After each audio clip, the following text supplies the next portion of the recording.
দাদা প্যান্টটার দাম কত?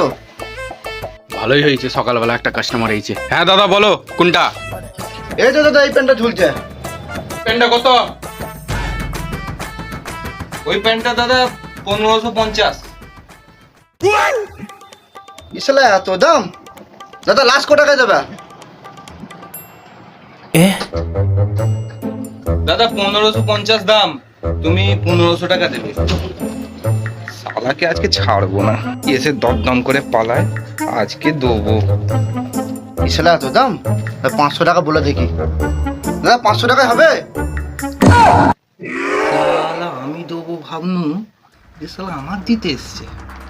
একে শালা বার কর। শালা প্যান্ট কিনতে এসছে না দোকানের মালিকানা কিনতে এসছে। চলো চলো চলো চলো। এ ছাড়ো, আমি নিজেই যাবো। ফার্স্ট টাইম কমেডি ব্লগ বানাবার চেষ্টা করলাম, জানি না কেমন হয়েছে। যদি ভালো লাগে লাইক কমেন্ট শেয়ার করবেন, চ্যানেলটাকে ফলো করে নেবে। আর যখন মিস্টেক থাকে অবশ্যই আমাদের কমেন্টে জানিও, যাতে আমরা ওই ভুলটাকে শুধরাতে পারি।